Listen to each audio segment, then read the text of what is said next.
देखो बेटा चैप्टर 10 है आपका, ठीक है, फिजिक्स का। चैप्टर का नाम क्या है आपका? Light reflection and refraction. तो पहले थोड़ा सा हम जानते हैं लाइट के बारे में क्या होता है। नॉर्मली सबको पता होगा लाइट क्या होती है, जिसकी वजह से हम क्या कर सकते हैं, किसी ऑब्जेक्ट को देख सकते हैं। किसकी वजह से? और लाइट एक फॉर्म होती है किसकी? एनर्जी की। किसकी फॉर्म होती है? एनर्जी। और जिसकी सहायता से, जिसकी वजह से आप किसी ऑब्जेक्ट को क्या कर सकते हो, देख सकते हो। नॉर्मली इसे क्या बोलते हैं हम? लाइट बोलते हैं, ठीक है। लाइट की कुछ प्रॉपर्टीज समझते हैं, ठीक है, इंटरेस्टिंग है, ध्यान समझना, ठीक है, कॉम्पिटिटिव एग्जाम वगैरह में काम आती है। तो लाइट की कुछ प्रॉपर्टीज देखेंगे। सबसे पहले जो लाइट होती है यह हमेशा एक स्ट्रेट पाथ को फॉलो करती है, यानी हमेशा ट्रैवल करेगी तो इसका पाथ कैसा होगा? स्ट्रेट लाइन होगी, उस पे क्या करेगा? हमेशा ट्रैवल करेगा। कौन? लाइट, ठीक है। लाइट की पहली प्रॉपर्टी याद रखना, लाइट हमेशा ट्रैवल करती है स्ट्रेट लाइन पे, पहला पॉइंट। दूसरा बोल रहा है लाइट का डुअल नेचर होता है। कैसा होता है? डुअल नेचर होता है। एक होता है वेव नेचर और एक होता है आपका पार्टिकल नेचर, ठीक है। इसको समझते हैं, थोड़ा डिस्कस करते हैं इसके बारे में, इंटरेस्टिंग फैक्ट है, सुनना। तो लाइट का हमें पता चलेगा डुअल नेचर है। लाइट दो तरीके से चलती है, एक चलती है पार्टिकल की सहायता से। किसकी सहायता से? पार्टिकल्स को फॉलो करती है और आगे चलती है स्ट्रेट पाथ पे। आपको पता है अर्थ में, हमारे जो एटमॉस्फेयर है, अर्थ में बहुत सारे पार्टिकल्स हैं। क्या? पार्टिकल्स है, एटमॉस्फेयर में पार्टिकल्स है। तो पार्टिकल्स के जरिए जो लाइट होती है हम तक पहुंचती है। कहाँ की बात कर रहा हूँ? अर्थ की बात। कहाँ की बात कर रहा हूँ? अर्थ की बात कर रहा हूँ। अच्छा, अर्थ के बाहर बात करें, अर्थ के बाहर पार्टिकल्स है? नहीं है। इसका मतलब अर्थ के बाहर तो लाइट चल ही नहीं चाहिए। फिर भी सन से लेके कहां तक पहुंचती है लाइट? अर्थ तक पहुंचती है। सन से कहां तक आती है? और अर्थ से कहां तक पहुंचती है? हम तक। हमें इतना तो पता चल गया कि जो लाइट होती है वो किसकी सहायता से चलती है? पार्टिकल्स की वजह से हमारे तक पहुंचती है। मान लो ये अर्थ है, ध्यान सुनना, ये अर्थ है और सन, ये सन है। ये अर्थ का क्या हो गया? एटमॉस्फेयर। क्या हो गया? ठीक है। अर्थ से लाइट आई, अभी यहाँ की बात नहीं कर रहे, ठीक है। सन से लाइट आई, अब अर्थ पे जो लाइट ट्रैवल करेगी वो किसकी बेसिस पे चलेगी? पार्टिकल्स पे। किस पे? पार्टिकल्स, ठीक है, क्योंकि अर्थ पे पार्टिकल्स हैं। अब अर्थ के बाहर से भी तो लाइट आ रही है, कहाँ से आ रही है वो? सन से। कहाँ से आ रही है? सन से। क्या हमारे जो हमारा अर्थ के बाहर है, क्या वहाँ पार्टिकल्स है? नहीं है। तो अर्थ के बाहर पार्टिकल्स नहीं है तो लाइट क्या चल पाएगी? नहीं चल पाएगी। इसीलिए बोला गया लाइट के डुअल नेचर है। कौन से? अर्थ पे तो पार्टिकल नेचर बोलोगे, अर्थ के बाहर कोई पार्टिकल नहीं है तो वहाँ बोलोगे वेव नेचर। कौन सा नेचर? वेव नेचर बोलोगे। तो याद रखना, लाइट का डुअल नेचर होता है, एक होता है पार्टिकल नेचर, एक वेव नेचर। लेकिन 9th में तो हमने एक चीज पढ़ी है कि वेव को चलने के लिए भी किसकी जरूरत पड़ती है? अब मैं बोल रहा हूँ कि अर्थ के बाहर जब लाइट चल रही है वो चल रही है वेव नेचर पे, और वेव नेचर पे हमें पता है वेव को चलने के लिए किसका? मीडियम की जरूरत पड़ती है, मतलब पार्टिकल्स की जरूरत पड़ती है। लेकिन बेटा एक ऐसी वेव है जिसको मीडियम की जरूरत, उसको बोलते हैं इलेक्ट्रोमैग्नेटिक वेव। क्या बोलते हैं? तो ध्यान देना, समझो क्या बोला, लाइट का डुअल नेचर है। पहला पार्टिकल नेचर, दूसरा सन से अर्थ तक जो लाइट आ रही है वो कौन सा है? Wave nature. कौन सा? वेव नेचर, क्योंकि वहाँ कोई पार्टिकल्स नहीं है, इसलिए वेव फॉर्म में आती है। और वो वेव भी कौन सी है? इलेक्ट्रोमैग्नेटिक वेव को किसकी जरूरत नहीं पड़ती? इसलिए सन से अर्थ तक जो लाइट आती है वो आती है वेव फॉर्म पे, यानी इलेक्ट्रोमैग्नेटिक वेव पे।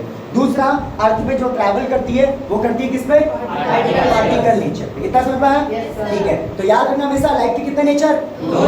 एक और दूसरा। अच्छा, आपसे पूछे कौन सी वेव नेचर है? इलेक्ट्रोमैग्नेटिक। और इलेक्ट्रोमैग्नेटिक वेव कहाँ से आएगी? सन से अर्थ तक। अच्छा, वेव में ही क्यों चलती, वहाँ पार्टिकल में क्यों नहीं चलती? वहाँ कोई पार्टिकल, कोई मीडियम। अर्थ पे किस में चलती है? क्योंकि अर्थ पे पार्टिकल्स है, मीडियम है, ठीक है, इसलिए हो गया। ठीक है। तीसरा पॉइंट वही है, इलेक्ट्रोमैग्नेटिक वेव के बारे में बताया गया, ठीक है।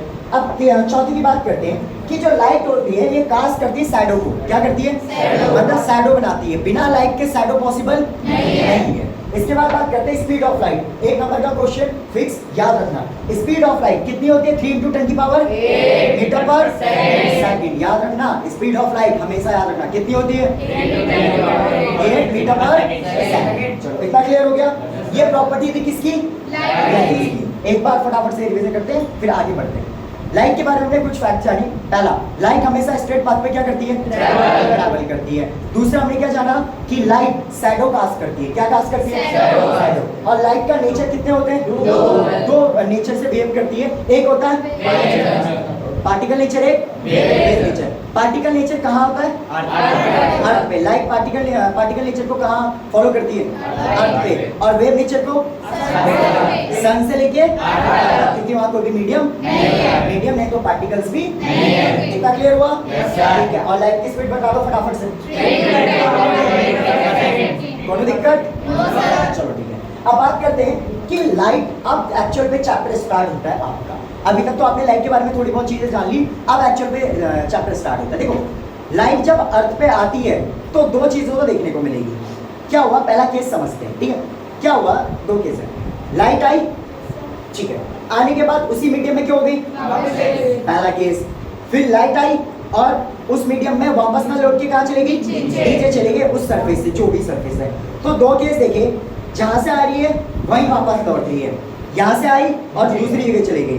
तो इसको बोलते हैं रिफ्लेक्शन ऑफ लाइट, इसको बोलते हैं रिफ्रैक्शन ऑफ लाइट। दोनों को डिटेल में जानेंगे कि क्या होता है। सबसे पहले बात करते हैं रिफ्लेक्शन ऑफ लाइट के बारे में। क्या होता है रिफ्लेक्शन ऑफ लाइट, इसको समझते हैं। तो मैं बता रहा हूँ, ध्यान समझना, ठीक है? पहले समझना।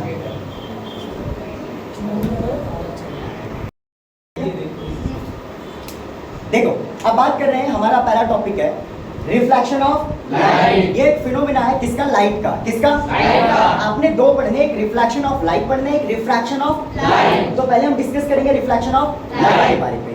तो रिफ्लेक्शन ऑफ लाइट क्या होता है, ध्यान समझिए। मान लो मेरे पास एक सरफेस है बेटा, क्या है? और ये साइनी सरफेस है। क्या सा सरफेस है? और इसका मैं नीचे से कर रहा हूँ पॉलिश। क्या कर रहा हूँ? पॉलिश। अब इसका साइनी जो पार्ट है वो ऊपर है, ठीक है? मान लो ये कोई लाइट आई, क्या आई? लाइट। अब नीचे तो पॉलिश है भैया, नीचे तो लाइट जा नहीं सकती, तो क्या होगा? इसी मीडियम में क्या हो जाएगी?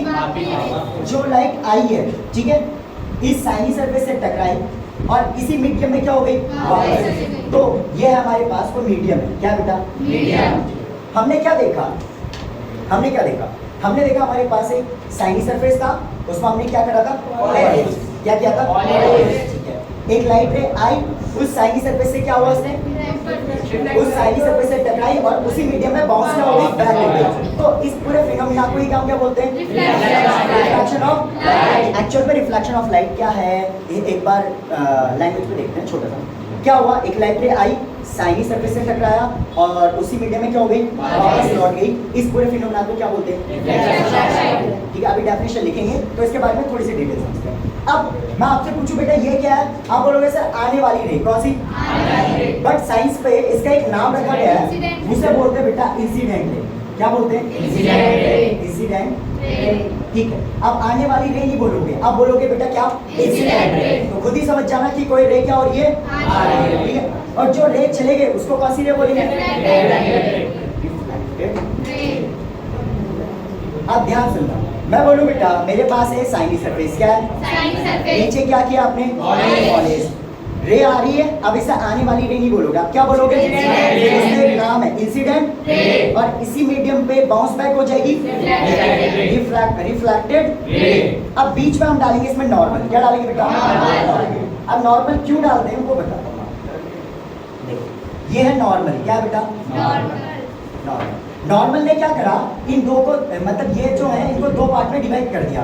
एक यहाँ पे एंगल बन रहा है, उसे बोलते हैं एंगल आई। क्या बोलते हैं? एंगल आई। और इसे बोलोगे एंगल आई। अच्छा, अब इनका भी एक नाम है बेटा, ठीक है? एंगल आई का नाम है एंगल ऑफ इंसिडेंस। क्या? Angle of incidence. Angle of incidence.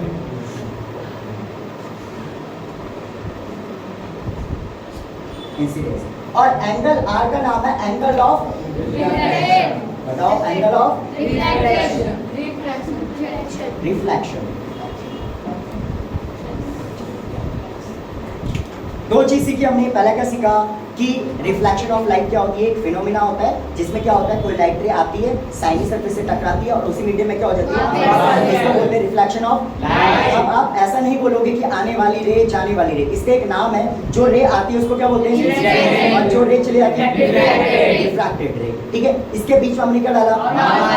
Normal ने क्या करा? दो पार्ट में डिवाइड किया, एक को बोला एंगल आई, एक को बोला एंगल आई को हमने नाम दिया क्या? Angle of incidence. Angle r को नाम दिया angle of reflection. Angle of reflection. कितना क्लियर हुआ? जबकि बात बताओ, इस रे को उठा के मैं नीचे करूंगा, क्या करूंगा? नीचे।